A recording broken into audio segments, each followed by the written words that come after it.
Animals being my partner for 20 years, nobody's accomplished that in the history of wrestling before. 20 years is a long time to be together. We're still young men. We're still in great shape. You can just take a look. We're in shape.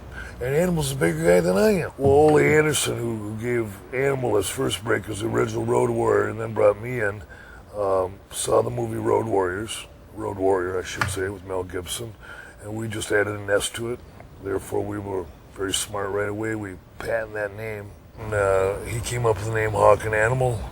I wanted Guido. It turned out to be Hawk was better. And we came up with the haircuts. That was my ideas. Where Animal have hair, I shouldn't. And where I do have hair, he should. And so we could plug our heads in like a unit. And the paint was his idea because it was off the movie. And things just clicked for us right after that.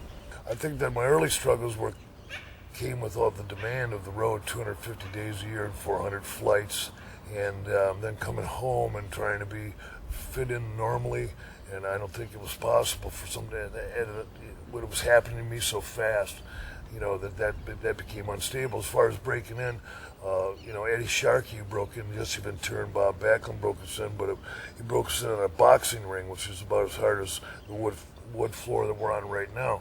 So, he wasn't much of a show. I mean, he taught me nothing about a lot of things that I needed to know. He taught me how to take a bump. That's what he taught me how to do. We used to beat the crap out of each other. It was me and Animal, Barry Darso, who was one of the Demolition, and Rick Rude in the first school. And 4 tough guys are pounding on the crap out of each other all the time.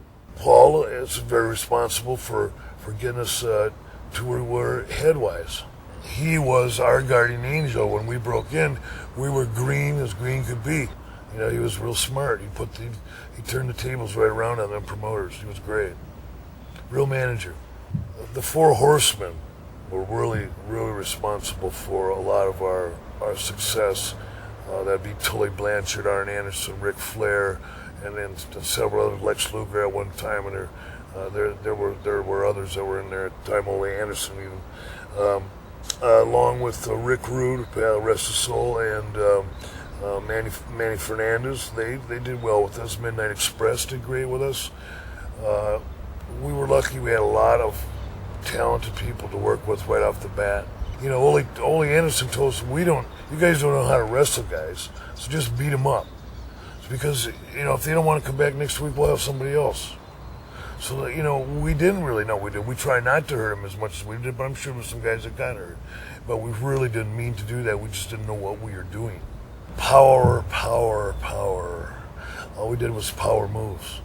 And that's what we still do. We still do the press slams, still do the power slams, still do the flying tackles, the one-handed fist drop, the doomsday device off the top. It's all hardcore. We don't do anything that's light and easy. Even our clotheslines are pretty good. Pretty good if you're me or Animal. But I mean, we've worked hard. We work hard. I had my left shoulder separated twice. I had my cells on my left side. My left leg was broken twice. Once the fibula, which is nothing, then the bigger bone, that was something. And I never did another backdrop since, and you'll never see me do another backdrop. And that's about it for me. I've broken some ribs a few times. That's about it. I think the thing that means the most is nobody can duplicate what we've done because we won the WWF twice.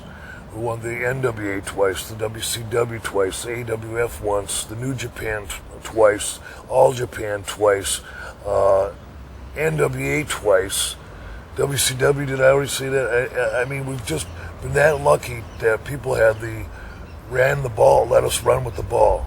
We just did a pay-per-view that was June 22nd at in Atlantic City Outdoors minor league baseball stadium.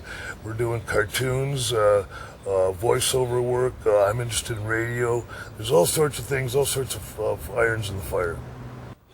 Speaking of what we'll do to our opponents, me and Animal are quite fond of the medulla oblongata, which is the brainstem, which controls all your bodily functions, which means after we rip it out, you're going to be wearing Depends for the rest of your life.